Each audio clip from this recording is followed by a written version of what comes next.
Today I thought it would be pretty fun to get out of the studio and experiment with vocals. Even if you're not a singer, putting vocals in your music can add a really cool touch. It can give electronic music a more human feel, and I do it in pretty much all my music. This video is going to be sponsored by Waves. I'm going to show you some cool Waves plugins that I have already used for a long time, since before Waves ever even sponsored this channel. Let's find a cool spot to get set up.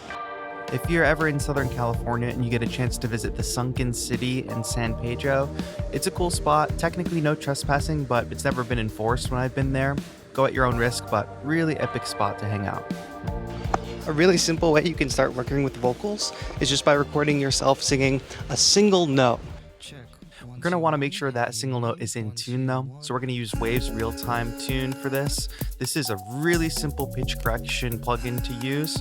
You can get it to sound very auto-tuney or also very natural depending on your settings. Now that we have that note recorded, we're going to crop in, find a spot in that note. I'm going to choose a spot in the middle of the note. You could choose the beginning or the end, but I'm just going to snip it so it's about like a 16th note's length. Of course, you can experiment with different lengths, but now we're going to copy it across the timeline in a rhythm. So we're going to use that 16th note grid, and we're going to develop a rhythm with this sample chop. And I recommend creating a rhythm that's, 8 or even 16 bars long. That way it doesn't get too repetitive because we're repeating the same note. We don't want to repeat the same exact rhythm over and over. Next, we're going to use Vocal Bender. Cool thing about this plugin is it can be used in real time as opposed to some other plugins that introduce latency, but we can easily manipulate the pitch of the voice. I'm mostly going to use it to manipulate the formant. If we think of the voice as an instrument, formant is going to make the instrument sound bigger or smaller depending on the setting.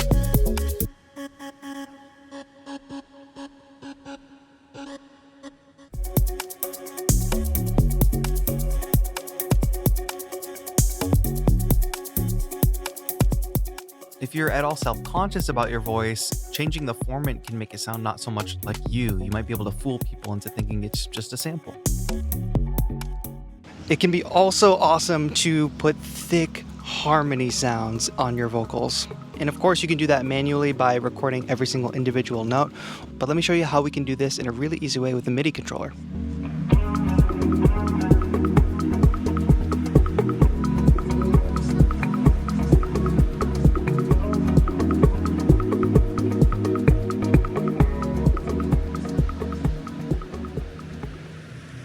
So here we're using Waves Harmony. Waves Harmony, in addition to adding harmonies to our vocals, it also has pitch correction built in. So I don't need to use a tuner in addition to Waves Harmony.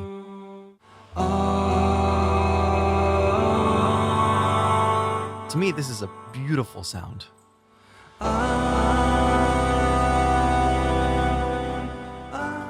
So right now I'm sending MIDI to this plugin, so as my voice comes in, depending on what MIDI note I'm playing, it's going to form different chords around that note and my voice. You don't have to use this with a MIDI controller. It will naturally create harmonies around any vocal input without sending MIDI. But you have a little more control when using it with a MIDI controller.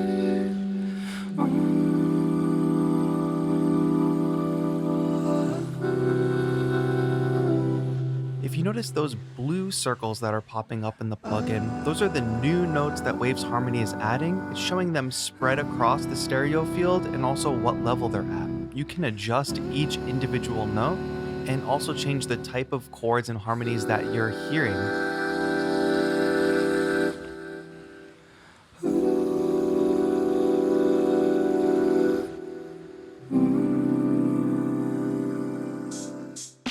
So I decided that I'll take some of the sounds that I've recorded today and I'll put them into a little mini sample pack. It'll be free for members and then it'll be up on the sample pack store for everybody else. So you can become a channel member, get it for free with a bunch of other cool stuff, or just head to the sample pack store and you can download some of these fun samples, or just do what I'm doing in the video and record your own.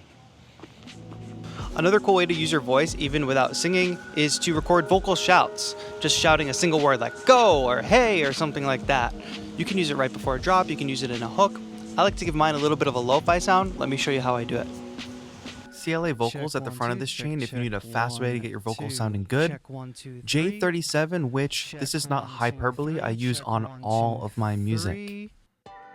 I say that with confidence because J37 lives in my master chain. So this is my track called Escape. and J37 is in the master. I'm going to turn it off, give it a listen. And now back on. Hopefully you can hear the difference. It's just so naturally warm. It's just very warm sounding. And I love that you can push that input volume to get a real authentic sounding tape crunchiness. Of course, we've got like wow and flutter, all the classic tape effects. When dialed in appropriately, I think they give my tracks the tape quality that I want without actually having to run through a reel-to-reel tape deck.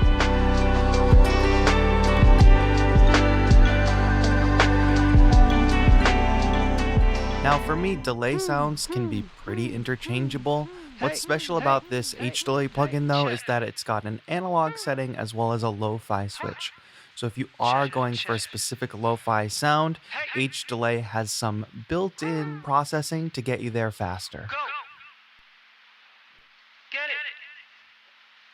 Hey. Ready. I hope you enjoyed this video and you found some creative inspiration in it. If you're going to be experimenting with vocals, let me know how it goes in the comments down below. Links to all those plugins that I used are in the description, and I want to thank Waves once again for sponsoring this video and the support from all of my channel members. Thank you all so much for watching. This has been TAETRO. Have a good one.